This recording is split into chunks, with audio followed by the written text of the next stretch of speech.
හරි ඉතින් හැමෝටම ආයිබෝන්. අද අපි කතා කරනවා ඔයගලන්ට ගත් 10 වසරේ මේ කම්පියුටර් සයන්ස් පාඩමක්. ඒ වගේම ඔයගලන්ගේ විභාගෙට අනිවාර්යයෙන් ප්‍රශ්න ගන්න පාඩමක්.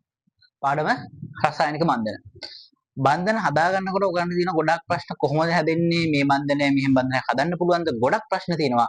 ඒ ප්‍රශ්න ටික අපි ටක් ගාලාද විසඳගමු. හරි ළමයි.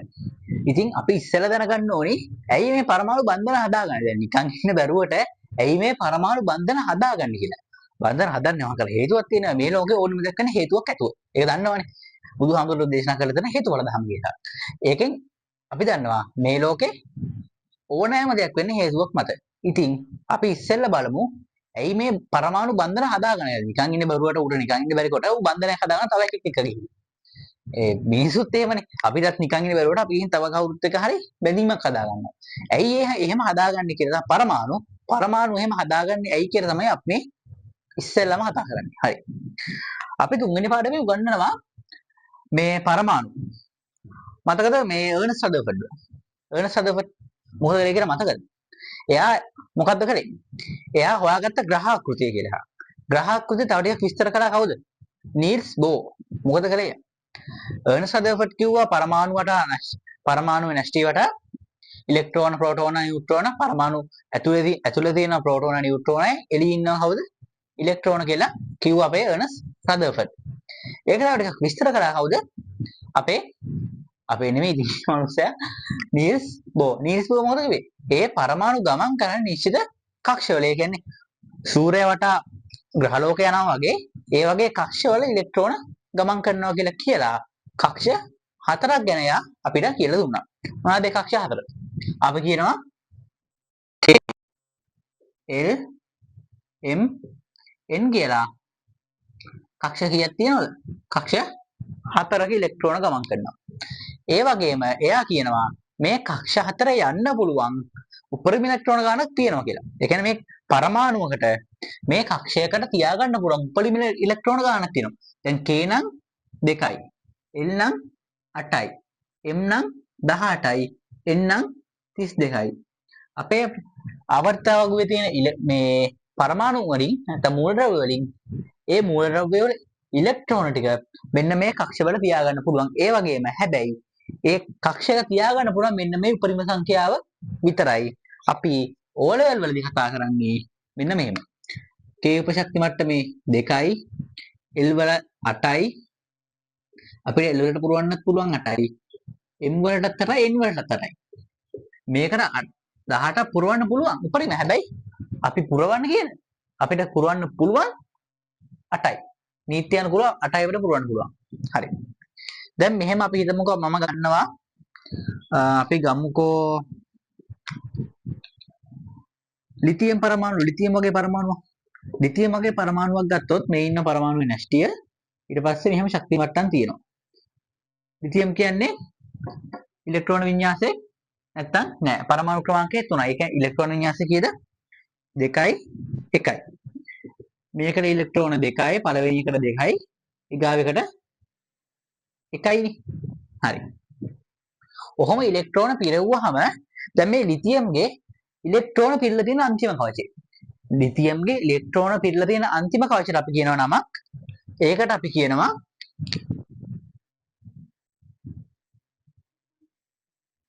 සංයුජතා කවචය කියලා. සංයුජතා කවචය. මේ සංයුජතා කවචය කියන්නේ අන්තිම ඉලෙක්ට්‍රෝන ශක්ති මට්ටම. මේ ශක්ති මට්ටම ඒකේ තියෙන උපරිම ගාන. ඒ කියන්නේ මේ ශක්ති මට්ටමට තියාගන්න පුළුවන් උපරිම ගාන තියෙනවා නම් අපි කියනවා ඒක ස්ථායි කියලා. දැන් මිනිස්සෙක් ස්ථාවරය කියන්නේ මොකද්ද? මිනිස්සෙක් ස්ථාවරය කියලා කියන්නේ ඒ මිනිස්සයාට ඕනලාට කන්න බොන්න ටික යන්න එන්න වාහනයක්, ගෙයක් තියෙනවා නම් හොඳ ජොබ් එකක් රස්සාවක් සල්ලි එන්න කොටියක් තියෙනවා නම් ඒ මිනිස්සයා ස්ථාවරයි. ඒ මිනිස්සට කාගෙන්වත් යැපෙන්න ඕනේ නැහැ.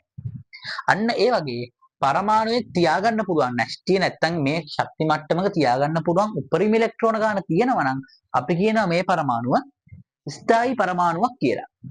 හරි. මේ ස්ථායි වෙන්න දැන් ලිතියම්ගේ අවසාන ශක්ති මට්ටමේ තියෙන ඉලෙක්ට්‍රෝන කීයද?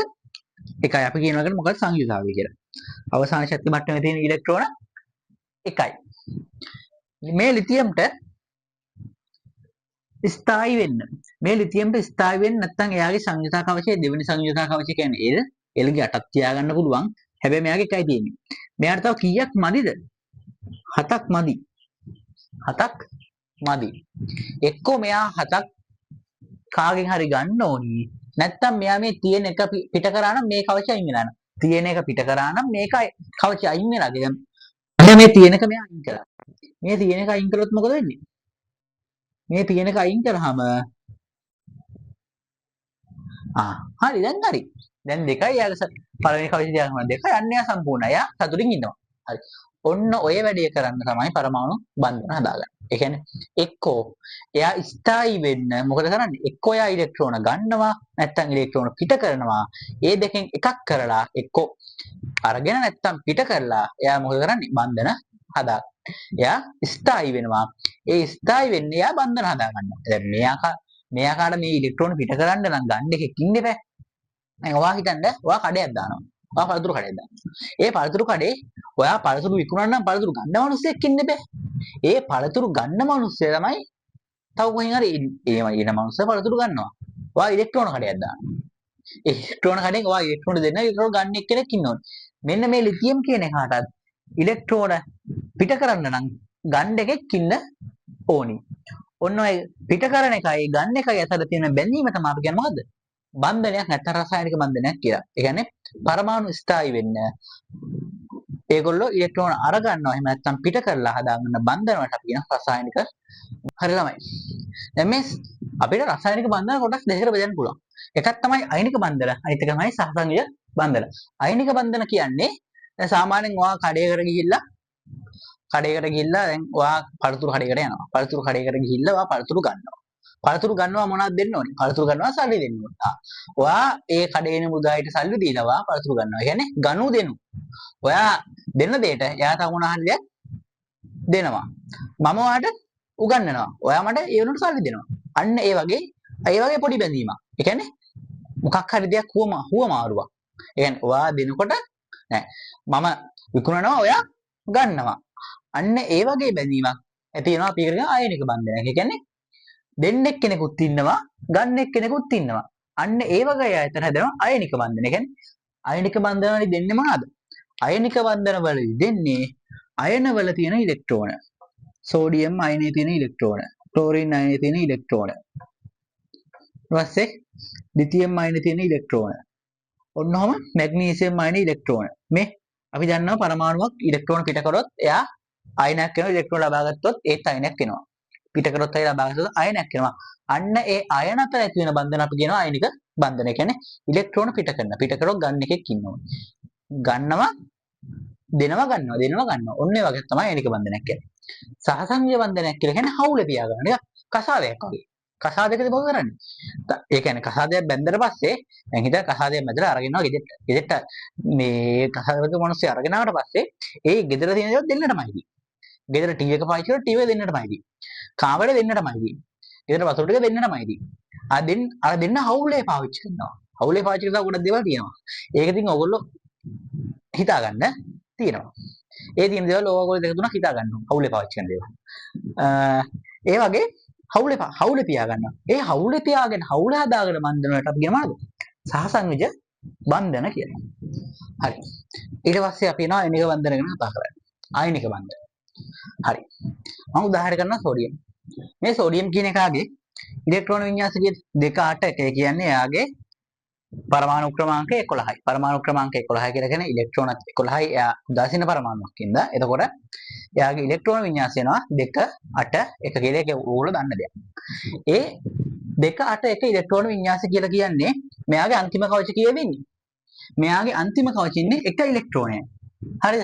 සෝඩියම්ගේ අන්තිම කවචය ඉන්නේ 1 ඉලෙක්ට්‍රෝනයයි. දැන් මේකගේ අන්තිම කවචය දැන් තියෙන කවචය තුනක් තියෙනවනේ. මේක K, මේක L, මේක M. අපි දන්න විදිහට අපිට පුළුවන් මෙන්න මේ M කියන ශක්ති මට්ටමේ කීයක් කියන්නද? M කියන ශක්ති මට්ටමේ අපිට පුළුවන් 8ක් තියන්න. හැබැයි මුගේ එකයි තියෙන්නේ. 8ක් තියෙන පොළගේ මු එකයි කියන්නේ අනේ හරිය අසරණ වෙලා සෝඩියම්. සෝඩියම් මොකද කරන්නේ? සෝඩියම් 7ක් ගන්න පුළුවන්. 7ක් ගන්න අමාරුයි. 7ක් ගන්න නම් 7ක් දෙන්න එකක් ඉන්න දෙපැයි. සාමාන්‍යයෙන් හිතන්නකෝ ඔයා යාළුවෙක්ගෙන් ණයක් කියනවා. යාළුවෙක්ගෙන් කීයක් හරි ඉල්ලනවා. සාමාන්‍යයෙන් රුපියල් 2000 3000ක් ෂේප්. ඔය රුපියල් ලක්ෂයක් විතර ඉල්ලනවා. අමාරුයි වැඩි. එහෙමනේ. එතකොට මොකද කරන්නේ? මේ සෝඩියම් බලනවා. අනේ මට ඉල්ලන්නත් බෑ. සෝඩියම් මොකද කරන්නේ? සෝඩියම්ට මෙන්න මේ එක අයින් කරා නම් මෙයාගේ අන්තිම ශක්ති මට්ටම එළි ශක්ති මට්ටම එයාගේ 8ක් තියෙනවා. කිසි ප්‍රශ්නයක් නැහැ. කිසි ප්‍රශ්නයක් නැහැ සෝඩියම්ට ස්ථායි වෙන්න පුළුවන්. එයා මොකද කරන්නේ? මේ එක පිට කරනවා. මේ එක පිට කරන්නේ මොකද? මේ අන්තිම ඉලෙක්ට්‍රෝනේ පිට කරනවා. සෝඩියම් මොකද කරන්නේ? මේ අන්තිම ඉලෙක්ට්‍රෝනේ අයින් කරලා දානවා. අන්තිම ඉලෙක්ට්‍රෝනේ අයින් කරාම මොකද වෙන්නේ? මෙන්න මේ වගේ නැස්ටිය තියෙනවා. අන්තිම ඉලෙක්ට්‍රෝනේ අයින් කරාම සෝඩියම් මෙහෙම ලස්සනට ස්ථායි වෙනවා. සෝඩියම් මෙහෙම ලස්සනට ස්ථායි වෙනවා. අපි දන්නවා මොකක් හරි පරමාණුවක් ඉලෙක්ට්‍රෝන පිට කරාට පස්සේ මොකද වෙන්නේ? ඒ පරමාණුව ධන ආරෝපිත වෙනවා. ඉලෙක්ට්‍රෝන එකක් පිට කළොත් ඒක ධන අයනයක් වෙනවා. ඉලෙක්ට්‍රෝන එකක් පිට කළොත් ඒක ධන අයනයක් වෙනවා. හරි සෝඩියම් ධන අයනයක් වුණා. හරි. දැන් මේ සෝඩියම්ට ඉලෙක්ට්‍රෝන පිට කරන්න නම් මං කිව්වා මේ කඩයක්. පිට කරන්න නම් ගන්න එකෙක් ඉන්න ඕනේ. කවුද ගන්නෙ? සෝඩියම් පිට කරන ඉලෙක්ට්‍රෝනේ හරිම ආසාවෙන් ගන්න එක්කෙනෙක් නෑ. කඩේ ඉන්න ඩේලි කස්ටමර් කෙනෙක්. ඒ කඩෙන් මොනවද දාන්නේ ඌ ඇවිල්ලා ගන්නවා. පට්ට කැමති. කවුද? සෝඩියම් පිට කරන ඒවා ගන්න කැමති මේකා තමයි කවුද? ක්ලෝරින් කියලා කියන්නේ. ක්ලෝරින් දැක්කොත් ඒක අර අනිවාර්යයෙන් අමු ඉලෙක්ට්‍රෝන පිට කරනවා. පට්ට ගාලා ඇවිල්ලා ක්ලෝරින් අරගෙන යනවා. දැන් කතා කරමු ක්ලෝරින් කතාව. හරි. මේ ඉන්නේ කවුද? ක්ලෝරින්. අර සෝඩියම්ගෙන් දෙන ඉලෙක්ට්‍රෝනේ මොකද කරන්නේ? ක්ලෝරින්. දැන් ක්ලෝරින්ගේ ඉලෙක්ට්‍රෝන වින්‍යාස කීයද? 2 8. අනේ මුට තව එකයි අඩු මොනවා වෙන්නද? ස්ථායි වෙන්න. මුට දැන් මේ තියෙන 7 පිට කරනවට වඩා මූ කැමති කාගෙන් හරි එකක් ටක් ගාලා ගන්න. දෙනකම් බලන් ඉන්නේ මූ ගන්නවා. සෝඩියම් දෙනකම් බලන් ඉන්නේ ක්ලෝරින් ඇවිල්ලා ගන්නවා. අන්නේ ගන්නකොට එකයි පිට කරන්නේ. මූට තව එකක් තිබ්බනම් මොකද වෙන්නේ? තව එකක් තිබ්බනම් මූ ස්ථායි වෙනවා. එකක් තිබ්බනම් මොකද වෙන්නේ? 8ක් කරගෙන ස්ථායි වෙනවා. මොකද කරන්නේ? මෙයා ගන්නවා සෝඩියම්ගෙන් එන ඉලෙක්ට්‍රෝනේ. සෝඩියම්ගෙන් එන ඉලෙක්ට්‍රෝනේ අරගෙන මෙයා මොකද කරන්නේ? මෙහෙම යාගේ අන්තිම කවචය 8 සම්පූර්ණ කරාම මෙයා ස්ථායි වෙනවා. ඒ වගේම මොකක් හරි පරමාණුවක් ඉලෙක්ට්‍රෝන ගත්තොත් අපි කියනවා මේ පරමාණුව ඍණ අයනයක් වෙනවා කියලා. ඒ පරමාණුව ඍණ අයනයක් වෙනවා කියලා කියනවා. හරි. දැන් ඉන්නවා දැන් සෝඩියම් ධන වෙලා. ක්ලෝරින් ඍණ වෙලා. එක කාමරයකට කොල්ලෙකුයි කෙල්ලෙකුයි දාලා තිබ්බා වගේ. ඇයි? මෙයා ධනයි මෙයා ඍණයි. මෙයා ධනයි මෙයා ඍණයි. මොකද වෙන්නේ? එක කාමරයකට මම කරන්නේ මොකද්ද? පොඩි කාමරයකට කොල්ලෙකුයි කෙල්ලෙකුයි දාලා තිනවා සතියක් විතර. මොකද වෙන්නේ? අනිවාර්යෙන් ප්‍රතික්‍රියා කරනවා. ඇයි විරුද්ධයිනේ. ධනට ඍණ පේන්න බෑ ප්‍රතික්‍රියා කරනවා. ධනට රින පේන්න බෑ ප්‍රතික්‍රියා කරන. ධන රින පේන්න බෑ. මොකද වෙන්නේ? සෝඩියම් ධනයි, ක්ලෝරින් රිනයි අපි දන්න මොනවද හටගන්නේ? ස්ථිති විද්‍යුත් ආකර්ෂණ ක්‍රියාවක් අහලා තියෙන මතකද? 6 වසරෙන් ඉඳන් පටන් ගත්තා.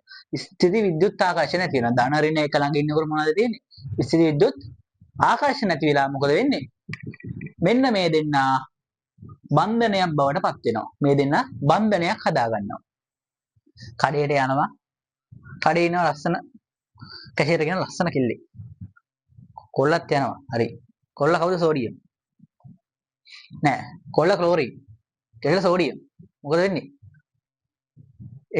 කෙල්ල දෙනවා. කොල්ල ගන්නවා. ඉලෙක්ට්‍රෝන. කෙල්ල දෙනවා. කොල්ල ගන්නවා. ඉලෙක්ට්‍රෝන. මොකද වෙන්නේ? දෙන්න හරි ටික ටික යාළු වෙනවා. පොඩ මොකද වෙන්නේ? මුන් දෙන ගැතර ආකර්ෂණයක් ඇති වෙනවා. විද්‍යුත් ආකර්ෂණයක් ඇති වෙනවා. මොකද වෙන්නේ? දෙන්න බන්ධනයක් හදා ගන්නවා. හැබැයි බඳින්නේ නැහැ. බන්ධනයක් හදා ගන්නවා. බඳින්නේ අර දැකලා එන ආකර්ෂණය මොකද වෙන්නේ? බන්ධනයක් හදා ගන්නවා. හැබැයි බඳින්නේ නැහැ. බඳින්නේ සහසංයුජ. මේ දෙන්න බඳින්නේ නැහැ. හැබැයි මේ දෙන්න බන්ධනයක් හදා ගන්නවා. මෙයා දන්න හරි. ඔන්න ඉන්නවා සෝඩියම් ධන එක්කෙනා, ක්ලෝරින් ඍණ එක්කෙනා. මොකද වෙන්නේ? බන්ධනයක් හදාගෙන මෙන්න මෙහෙම තමයි ඉන්නේ. කඩේට ගියා. දැක්ක ක්ලෝරින් සෝඩියම්ව. මෙයාට එකක් පිට කරන්න ඕනේ. සෝඩියම් ක්ලෝරින් ටිකක් කොහොමද තව ඕනි වෙලා තියෙන්නේ? අරයි පිට කරනකම මෙයා ගත්තා. හරි. පොඩ්ඩක් හරි. ටික කඩේට යනකොට මොකද වෙන්නේ? ටික යනකොට දෙන්නත් එක ආකර්ෂණයක් ඇති වෙනවා. ධන ඍණනේ. ආකර්ෂණ ස්ථිර විද්‍යුත් ආකර්ෂණයක් ඇති වෙනවා. මොකද වෙන්නේ? බන්ධනයක් හදාගන්නවා. తాවකාලිකයි. తాවකාලිකයි. right මම කව කසාද බඳින්නේ කසාද බැඳුවොත් තමයි හවුල පියාගන්නේ මේ දෙන්න හවුල පියාගත්තේ නැහැ කසාද බැඳේ නැහැ හැබැයි බන්ධනයක් හදාගත්තා ඒ වගේ බන්ධන මොනවාද අපි කියනවා අයනික බන්ධන ඔය අයනික බන්ධන වලට අපිට උදාහරණ ගන්න පුළුවන් අපිට ගන්න පුළුවන් මේ සෝඩියම් ක්ලෝරයිඩ් එක අනිත් එක තමයි ලිතියම් ඔක්සයිඩ් තව එකක් තියෙනවා මැග්නීසියම් සල්ෆයිඩ් කියලා මැග්නීසියම් සල්ෆයිඩ් තව එකක් අපිට ගන්න පුළුවන් කැල්සියම් කාබනේට් ඔයගලන්ට වඳින්න අහන්නේ උනාට මතක තියාගන්න කැල්සියම් ක්ලෝරයිඩ් කාබනේට් එක ක්ලෝරයිඩ් හරි ඔන්න ඔය වගේ ඒවා බන්ධන හදා ගන්නවා මොනවාද අයනික බන්ධන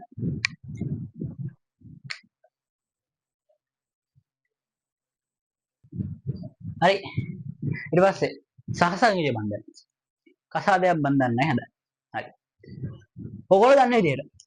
ඔයගොල්ලෝ දන්න විදිහට මේ ලෝකේ ලංකාවේ නෙවෙයි ලෝකේ කී විදිහකට කසාද බඳින්න පුළුවන්ද? ඒ කියන්නේ දැන් හිතන්න මේ කී විදිහකටද කියන්නේ කොයි මිනිස්සු අතරද? දැන් සාමාන්‍යයෙන් කසාද බඳින්න බෑ මේ මිනිස්සුන්ට හතෙට්ටයි බඳින්න බෑනේ. දැන් ඒක සිංහ බාහුව ගැන හිතන්න එපා. එහෙම නැතුව හිතන්න ඒක නාට්‍යයක්නේ. එහෙම නැතුව හිතන්න සාමාන්‍යයෙන් කවුරුද බඳින්න පුළුවන්. අපිට බඳින්න පුළුවන් වර්ග දෙකක් ඉන්නවා. හවුද? එකක් තමයි සමානව වන්දන්න පුළුවන්. ලංකාවේ බැලුනට වෙනට අල්ලන්න පුළුවන්. සමානව වන්දන්න පුළුවන්. අනිත් එක තමයි විරුද්ධව වන්දන්න පුළුවන්. ප්‍රධානම වෙන්නේ විරුද්ධය. සාමාන්‍යයෙන් ඒට අමතරව අපිට පුළුවන් සමානව වන්දන්නත් අපිට කැමති නැහැ. එහෙම කරන්න පුළුවන්. ඒකින්ද අපි කියනවා මෙන්න මේ සහසංයෝජ බන්ධන ආකාර දෙකයි. සහසංයෝජ බන්ධන ආකාර දෙකයි. එකක් තමයි සමපරමාණුක. නැත්තම් අපි කියනවා අපි සම්පරමාණු කියන සමපරමාණුක. අනිත් එක තමයි විෂම පරමාණුක. මෙන්න මෙහෙම අපිට මේ පරමාණු බන්ධන කොට ආකාර දෙකකට පුළුවන් අපිට පරමාණු බන්ධන. හරි. මේ සම්පරමාණු කට්ටියට මම උදාහරණ කිව්වොත් හයිඩ්‍රජන්. හයිඩ්‍රජන් දෙන්නෙක් බඳිනවා. කොල්ල දෙන්නෙක් බඳිනවා. නයිට්‍රජන් කෙල්ල දෙන්නෙක් බඳිනවා. ඔක්සිජන් ක්ලෝරයිඩ් ඔන්නෝම බඳින්න පුළුවන්. ඊගා විෂම පරමාණු. කොල්ලොයි කෙල්ලොයි. නැත්නම් වෙනස් වෙනද? කොල්ලොයි කෙල්ලෝ තමයි බොහෝ දුරට ඉතින් වෙනස් වෙන විදියක් නැහැ. කොල්ලොයි කෙල්ලෝ තමයි. නැත්තොත් ලස්සනම එක්කන තමයි H2O. අනිත් එක්කෙනා අපි කියනවා තව එක්කෙනෙක් ගන්න පුළුවන් අපිට NH3. නැත්නම් CH4. තව එකක් තියෙනවා CCl4. ටිකක් අමාරු එක්කෙනෙක් තමයි මෙයා. මෙයා ටිකක් බඳින්න අමාරුයි. අනිත් කට්ටිය බඳින්න අපිට හරි එක උදාහරණයක් හයිඩ්‍රජන්. ඒ මේ සම්පරමාණු. ඒ කියන්නේ සමාන කට්ටිය එක්ක ගෑනු දාලා නැත්නම් පිරිමි. ඕන නාමද? හරි. ඔහොම බඳිනකොට හරි. දැන් ඔන්න හයිඩ්‍රජන් එක්කෙනෙක් තනි වෙලා ඉන්නවා. හයිඩ්‍රජන් එක්කෙනෙක් තනි වෙලා අනේ මට ඉලෙක්ට්‍රෝනයක් නැහැ නේ කියලා. එයාට ස්ථායී වෙන්නේ ඉලෙක්ට්‍රෝනයක් නැහැ. අනේ එහෙම ඉන්නකොට තව හයිඩ්‍රජන් කෙනෙක් ඉන්නවා. කොල්ලෙක් ඉන්නවා තනි වෙලා. කොල්ලෙක් තනි වෙලා ඉන්නකොට ගොඩාක් අර දිගුකාලීන තනිකර භාවයට පිළියමක් විදිහට තව එක්කෙනෙක් එනවා හොයාගෙන. ඒ වගේම එක්කෙනෙක් එනවා හොයාගෙන. ඊට පස්සේ මොකද වෙන්නේ? මූ කියනවා අනේ මට එකයි තියෙන්නේ. මටත් එකයි තියෙන්නේ. අනේ එහෙනම් අපි දෙන දෙකක් හදාගමු කියලා. මුන් දෙන්න හදා ගන්නවා. මූත් හයිඩ්‍රජන්. මුත් කොල්ලෙක් හදා ගන්නවා. H2. ඔන්න ඔක තමයි වෙන්නේ. කොහේද තනිකර භාවයට හේතුවක් වෙනවද වෙන්නේ? මෙයා තනියෙන් ඉන්නවා. එයා තනියෙන් ඉන්නවා පෙන් බැරි තව එකෙක් ගෙනවා.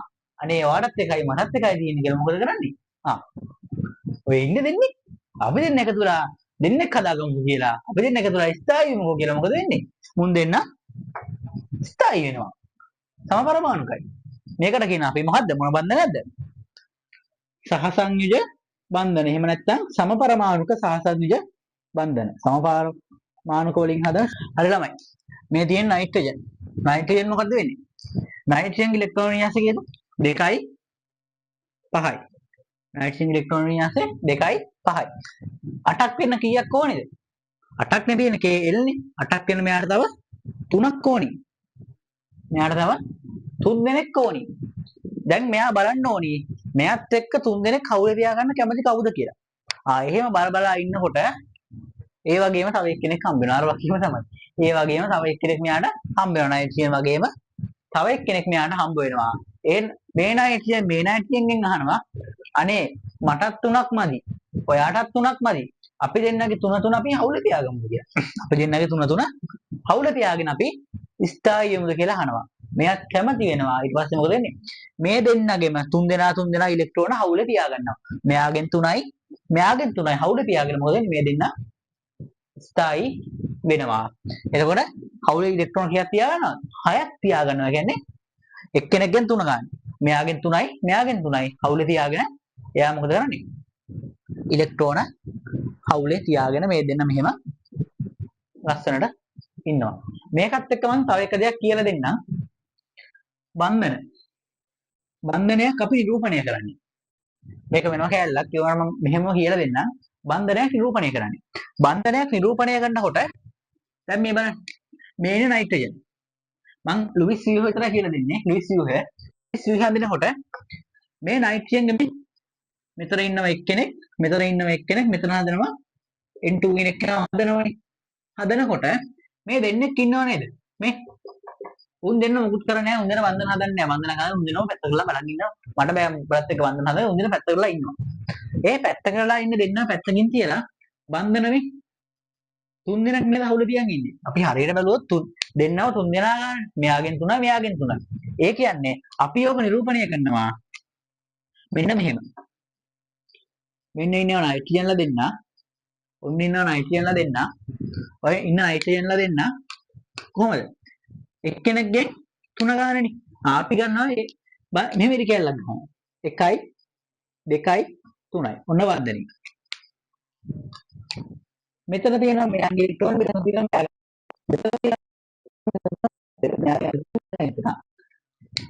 එක්කෙනෙක්ට මේ පැත්ත අනිත් එක්කෙනාට මේ පැත්ත. ඉලෙක්ට්‍රෝන කීයක් හවුල තියාගත්තද? 6යි. ඒක ඔක්කොම 6යි. එක්කෙනෙක්ගෙන් 3 ගානේ. එක්කෙනෙක්ගේ බන්ධනයකට එක ගානේ ඉරි කැලි ගහනවා. දැන් අපි හොම්ම බලමු හයිඩ්‍රජන්. මම මෙතන හයිඩ්‍රජන් ලියන්නම්. හයිඩ්‍රජන් H2 නේ. H2 ගාන පිළිවෙලක එක්කෙනෙක්ගෙන් එක ගානේ. එහෙනම් එක්කෙනාගේ එක ගානේ දුන්නේ. එක්කෙනාගේ එක ගානේ දුන්නා. ඉතින් හයිඩ්‍රජන් බන්ධනය කොහොමද දෙන්නේ? මෙන්න මෙහෙම. නයිට්‍රජන් තව තවත් තියෙනවා මට කියන්න මතක වුණා. මේ පැත්තකින් ඉන්නන දෙන්න. උන් දෙන්න පැත්තකින් තියන්න ඕනේ. උන් දෙන්න අපිට එක සැර ඉලෙක්ට්‍රෝන කියන්නේ. මෙහෙම පැත්තකින් තියෙනවා මෙන්න මෙහෙම. මෙන්න මෙහෙම පැත්තකින් තියෙනවා. මේකට අපි කියන මොකද්ද? එක සැර ඉලෙක්ට්‍රෝන කියලා අපි කියනවා. කියන්නේ බන්ධන හදන්නේ නැති ඒවා. දැන් මේකෙම මම ඇන්දොත් ලුයිස් ව්‍යුහය නැත්නම් මේ තියෙන ලුයිස් ව්‍යුහය මම මෙහෙම ලුයිස් ව්‍යුහය ඇන්දොත් මොකද වෙන්නේ? මේ දෙන්න අතරට ඉලෙක්ට්‍රෝන කීයක් එන්න ඕනේද? මෙහෙම ඉලෙක්ට්‍රෝන කීයක් එන්න ඕනේද? 6ක් එන්න ඕනේ උගල්ලි විදිහට. මා ලුයිස් ව්‍යුහය. මෙහෙම එනවා එක සැර දෙක මෙහෙම එනවා. මේ තියෙන මේ දෙන්න තියාගෙන ඉලෙක්ට්‍රෝන ටික. ලුයිස් මේ තිත් ව්‍යුහය. තිත් කතර ව්‍යුහක මොකද වෙන්නේ? ඒක කතර දානවා අනිත් එකගේ වට. මේ නයිට්‍රජන්ලා දෙන්න තිත් කතර එක්කෙනෙක්ගේ ඉලෙක්ට්‍රෝන තිත් අනිත් එක්කෙනාගේ කතර. එක්කෙනෙක්ගේ තිත් අනිකගේ කතර හොම්. තිත් කතර. තිත් කතර. ඊට පස්සේ එක සැර ඉලෙක්ට්‍රෝන දෙක තියෙනවා. මේ තියෙන ලුයිස් තිත් කතර ව්‍යුහය, මේ තියෙන ලුයිස් ව්‍යුහය, මේ තියෙන ලුයිස් තිත් ව්‍යුහය, මේ තියෙන ලුයිස් ව්‍යුහය. ඔය ටික තමයි බන්ධන නිරූපණය කරනකොට කොහොම තමයි අපි සාමාන්‍යයෙන් දැන් මෙහෙම බෝල ඇනලා ඉන්නකොට අපිට පට්ට වදයක් නේද? ඒක පට්ට වදයක් හින්දා මොකද කරන්නේ? අපේ ආදරණීය විද්‍යාඥයෝ හොයාගෙන තිනවා.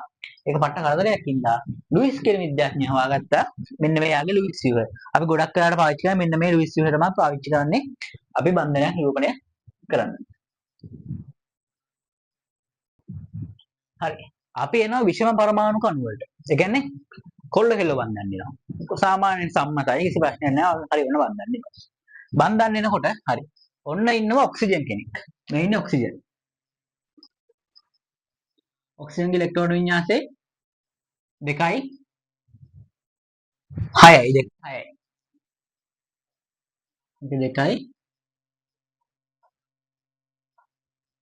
මේක 6යි. 2යි 6යි. මොකද වෙලා තියෙන්නේ? අනේ ඔක්සිජන්ට දෙන්නෙක් මදි ස්ථායි වෙන්නේ. පව්. මොකද කරන්නේ? ඒ ඔක්සිජන් මෙහෙම ස්ථායි වෙන්නේ ඉලෙක්ට්‍රෝන හොයලා ඉන්නකොට හයිඩ්‍රජන්ලා දෙන්නෙක් එනවා. හයිඩ්‍රජන්ලා දෙන්නෙක් ඇවිල්ලා අහනවා අනේ මෙයාට දෙන්නෙන්නේ මදි. හයිඩ්‍රජන්ට එක්කෙනයි මදි. ඒ එක්කෙනෙක් හයිඩ්‍රජන්ට එක්කෙනෙක් මදි. ඒ වගේ දෙන්නෙක් එනවා. ඒ කියන්නේ ඉලෙක්ට්‍රෝන දෙකක් එනවා කියන එක. එතකොට මොකද? ඇවිල්ලා අහනවා අනේ අපි දෙන්නගේ ඉලෙක්ට්‍රෝන දෙක අවුල තියාගෙන අපි බන්ධනයක් හදාගමුද කියලා අහනවා. හයිඩ්‍රජන් ඇවිල්ලා අහනවා අනේ මටත් එකක් ඕනි මටත් එකක් ඕනි. ඉතින් ඔයාගාව දෙකක් තියෙනවනේ. ඔයාගේ දෙක අවුල තියාගෙන මොකද කරන්නේ? අපි බන්ධනයක් හදාගමු කියලා මෙහෙම බන්ධන හදාගන්න. මේ ඉන්නේ හයිඩ්‍රජන්ලා දෙන්නේ. මේ හයිඩ්‍රජන්ලා දෙන්නෙක් මෙහෙම එනවා. මේ මැදාන ඉන්න නැස්ටිය හොඳේ. තව හයිඩ්‍රජන් කෙනෙක් ඇවිල්ලා මොකද කරන්නේ? එකතු වෙලා අනේ බන්ධනයක් හදාගන්නවා. කිසි ප්‍රශ්නයක් නැහැ. ඔක්සිජන් දෙන්නේ කවුද තියාගන්නවා. මේ ඉන්නේ ඔක්සිජන් දෙන්නේ කවුද තියාගත්තාම මෙතන එයාගේ ඉලෙක්ට්‍රෝන වින්‍යාස මෙතන 4යි එන්න ඕනි. මේ ඉන්නේ කවුද තියාගෙන එක්කෙනෙක් මේ ඉන්නේ කෙනෙක්. හරිනේ. මෙන්න එනවා හයිඩ්‍රජන් දෙන්න. මේ ඉන්නේ එක හයිඩ්‍රජන් කෙනෙක්. මෙතන එයාගේ ඉලෙක්ට්‍රෝන මේ තිත අටලව ගන්න එපා. මේ ශක්ති මට්ටම නෙවෙයි මේ නැස්ටිය. මේ ඉන්නේ එක හයිඩ්‍රජන් කෙනෙක්. කොහොම තියාගෙන ඔන්න ඒ දෙන්නගේ බන්ධනේ හදා ගත්තා. හරි. ඊට පස්සේ මෙහෙම ලුයිස් වීහට යනකොට මේ ඉන්නේ ඔක්සිජන්. හයිඩ්‍රජන් දෙන්නෙක් එක්ක හදුනා. හරි. අපි කියන්නේ H2O කියලානේ. හරි. ඕක අපිට මෙන්න මෙහෙම අඳින්න එපා කැට. මෙන්න මෙහෙමම අඳින්න එපා හොඳේ. මෙන්න මෙහෙම අපි H2O කොහොම අඳින්නේ නැහැ. H2O අඳින හැඩයක් තියෙනවා අපි. ඒ හැඩය අඳින්න. අපි දැන් ඔක්සිජන් තමයි මෙතන ගන්න ඕනේ. ඇයි ඔක්සිජන්ගේ තනියෙක් කෙනෙක් ඉන්නේ. ඒ තනියෙක් දැන් මෙයාට නැවිලා මේ දෙන්න සම්බන්ධුනේ. දැන් මූණේ මැද ඉන්නේ දැන් නිකන් තනියෙන් ඉන්න කොල්ලෙක්ට ඇවිල්ලා කෙල්ල දෙන්නේ අඬු වෙනවා. මොකදනේ? ඒ ඌනේ දැන් මෙතන මැදි උනේ. තනි වෙච්ච ගානේ. තනි වෙච්ච ගාන මැද දාලාගෙන අපි කරන්නේ උන් දෙන්න මෙහෙම දෙපැත්තෙන් දානවා. හයිඩ්‍රජන්ලා දෙන්න. මෙන්න මෙහෙම දෙපැත්තෙන් දානවා. මෙතනින් තියෙන ඔක්සිජන් ඉලෙක්ට්‍රෝනය මෙතන තියෙන හයිඩ්‍රජන් ඉලෙක්ට්‍රෝනය. මෙතන තියෙන ඔක්සිජන් ඉලෙක්ට්‍රෝනය මෙතන තියෙන හයිඩ්‍රජන් ඉලෙක්ට්‍රෝනය. හරි. ඔක්සිජන්ගේ ඉලෙක්ට්‍රෝන දෙන්නෙක් දුන්නනේ. හරි. ඔක්සිජන්ගේ අවසාන කවචයේ තියෙන 6න් අවසාන කවචයේ තියෙන 6න් දෙන්නෙක් හයිඩ්‍රජන්ට දුන්නා. එතකොට කීයක් ඉතුරු වෙනවද? එතන දෙන්නෙක් ඉතුරු එක සැර විදියට. ඔන්නෝක තමයි ලුයිස් වේය දෙන විදිය. හරි. NH3 දෙනකොට ඔන්න නයිට්‍රජන් කෙනෙක් ඉන්නවා. නැස්ටිය මේ ඔන්න නයිට්‍රජන් කෙනෙක් ඉන්නවා. 2යි 5යි. හරි. ඕක දකිනවා දැන් නයිට්‍රජන්ට 3ක් අඩුයිනේ. ඉලෙක්ට්‍රෝන වින්‍යාසයේ 2යි 5යි. නයිට්‍රජන්ට 3 දෙනෙක් අඩුයි. ඒක දකින්න හයිඩ්‍රජන් 3 දෙනෙක් වෙනවා. 3 දෙනෙක් නැවිලා කියනවා ඔයාගේ ඉලෙක්ට්‍රෝන 3ක් එක්ක අපේ 3 දෙනා හවුල තියාගමුද කියලා අහනවා. නයිට්‍රජන්ට ඉතින් වැලේ වැල් නැති ඉන්න කාලේ මොකද කරන්නේ? නයිට්‍රජන් කැමති වෙලා මොකද කරන්නේ? මෙන්න මෙහෙම බන්ධනය හදනවා.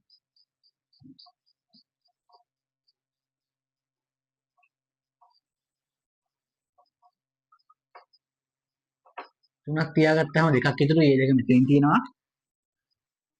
මෙන්න එහෙම ලියුවොත් එක පැත්ත කරන්න තියෙනවා.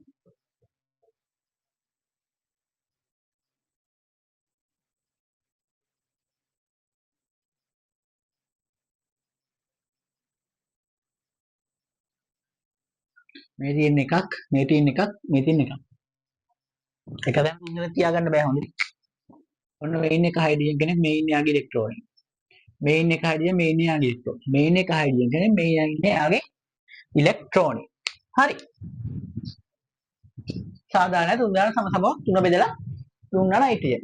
බන්ධනය හදින්නේ කොහමද? දැන් මැද දැන් ඕගොල්ලෝ ඔහොම හිතන්න ඔය ඉන්න ගමන් මෙතනින් මොකද මැද ඉන්න ඕනේ? Hydrogen nitrogen. හයිඩ්‍රජන් තුන් දෙනෙක් ඉන්නවා. ඒ හයිඩ්‍රජන්ලා තුන් දෙනා තමයි නයිට්‍රජන් මැදි වෙලා ඉන්නේ. එහෙනම් මැද්දට ගන්නවා නයිට්‍රජන්. මැද්දට අරගෙන දැන් මේ වටේ හයිඩ්‍රජන් දානවා. ඔන්න ඔහොම. එක සැර කවුද? මේ හදන්න හදෙන්නෙක් කියනවා අනේ මට නම් බෑ එක එකක් බන්ධන හදන්න කියලා ඌ පාඩු ඉන්නවා. ඒ දෙන්න මෙන්න මෙතන තියෙන මේක තමයි ලුයිස් කියලා කියන්නේ. ලුයිස් හරි. හරි. අන්තිම කැලේ. මේක පොඩ්ඩක් අර අනිත් පරමාණු වල ටිකක් ඔයා අමාරු වෙන නැත්තම් මෙන්න මේ කියන්නේ CCl කාබන් ටෙට්‍රාක්ලෝරයිඩ්. මෙන්න මේ අණු පොඩ්ඩක් ඔයාලට අනිත් ඒවාට සාපේක්ෂව ටිකක් අඳ ගන්න අමාරුයි. මේකේ මේ බලන්න කාබන් ඉන්නවා. කාබන් ඉලෙක්ට්‍රෝන නිසා 2යි 4යි. හරිනේ 2යි 4යි. හරි. ක්ලෝරින් ගන්නකො. ක්ලෝරින්ගේ 2යි 8යි. ක්ලෝරින්ට එකක් මදි ස්ථායී වෙන්න කාබන්ට 4ක් මදි. මේ ළඟට ඇවිල්ලා ක්ලෝරින් 4ක් එනවා. දැන් කාබන්ගේ අවසාන කවචය 4ක් තියෙනවනේ. මේ 4න් මෙහාට සංයෝජන බන්ධන හදන්න පුළුවන්. ඒ හින්දා ක්ලෝරින් 4 දෙනෙක් ඇවිල්ලා කියනවා ඔයාගේ බන්ධන 4ක් එක්ක මගේ මේ ඉලෙක්ට්‍රෝන ගාන ලියාගන්න කියලා. මොකද වෙන්නේ? කාබන් එකක් එක්ක කාබන්ගේ අවසාන කවචයේ තියෙන ඉලෙක්ට්‍රෝන 4ම දීලා CCl4 කියන ක්ලෝරින් 4ක් වටේට තියාගෙන කාබන් ටෙට්‍රාක්ලෝරයිඩ් කරනවා. ඒ කියන්නේ කාබන්ගේ ඉලෙක්ට්‍රෝන. මෙන්න මෙහෙම. ඔන්නෝම තමයි CCl4 කියන කියන්නේ කාබන් ටෙට්‍රාක්ලෝරයිඩ් හදන්නේ ඔන්නෝම. ඒ කියන්නේ කාබන්ගේ 4යි ඔය 4ටම සාසංජ බන්ධන හදන්න පුළුවන්. ඒ හින්දා එයා ළඟට එනවා කවුද? එහෙම ක්ලෝරින් 4 දෙනෙක් ඇවිල්ලා එයාගොල්ලන්ගේ එක එක තියාගන්න කියලා මෙහෙම CCl4 අණුව හදනවා. ඕගොල්ලෝ තමයි අමාරු කරලා ලොකු අමාරුවක් නෑ. හොඳමයි දෙන්න තියෙන්නේ. හරි. ඉතින් මෙතනින් අපේ පළවෙනි කොටස ඉවර වෙනවා. බන්ධන පාඩමේ පළවෙනි කොටස ඉවර වෙනවා. ඊට පස්සේ අපි අර වෙනවා බන්ධන දෙවෙනි කොටස. ඉතින් මේක බලලා අණු ටික ඇඳලා ප්‍රැක්ටිස් කරලා ලුයිස් ව්‍යුහත් ඇඳලා ඊට පස්සේ අයනික බන්ධනත් ඇඳලා සහසංජ බන්ධනත් ඇඳලා ඒ ටික ආපු විදිය බලලා තව ගොඩක් පොතේ තව ගොඩක් උදාහරණ තියෙනවා. ඒවත් ඇඳලා බලලා පුරුදු වෙලා ඉන්න අපි දෙවෙනි පාර්ට් එකෙන් හම්බ වෙමු.